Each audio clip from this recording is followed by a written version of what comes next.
The discipline you give your children come out of love and restoration, or is it more like frustration and irritation? Overstimulation? I know I missed my calling as a rapper. Discipline is not punishment for its own sake. It is training that shapes character and points hearts to God. We have a few verses we're going to be looking at about discipline this week, but today we're in Ephesians chapter 6. Children, obey your parents in the Lord, for this is right. Honor your father and mother, which is the first commandment with promise, that it may be well with you and you may live long on the earth. And you, fathers, do not provoke your children to wrath, but bring them up in the training and guidance of the Lord. So here we have Paul laying out the balance that God expects from parents and children. Let's break it down. These 4 verses can be divided into 2 categories: the children's responsibilities and the parents' responsibilities. Verse 1 says that children are to obey, meaning an immediate, willing response. Verse 2 says to honor your parents, meaning to have a deep respect for. It then points out that this is actually one of the 10 commandments that God himself wrote and gave to Moses.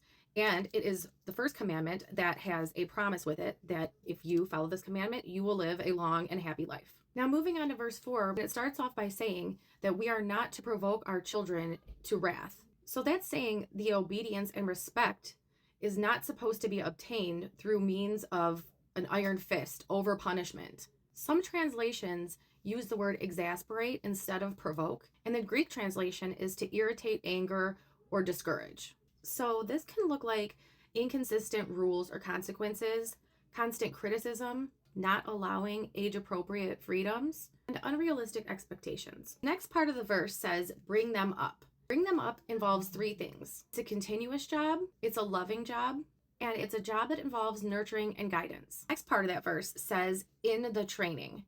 So remember a few days ago, we talked about the Hebrew meaning of training, which was learning through repetition, consistency, and grace.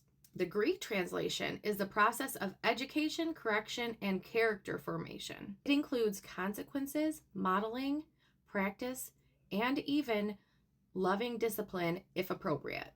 Think of an athlete's rigorous but purposeful training. It then says and guidance or instruction, which means verbal counsel, warnings, and putting God's truth into mind.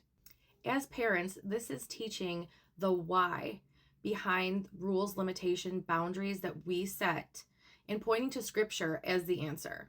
And the last part says, of the Lord, because Christ is always at the center. The content, the method, and the goal are the gospel, because we're not just raising well-behaved kids. We are raising disciples of Jesus. That's all I have for you tonight. God bless. Take care. We love you, and I will see you tomorrow.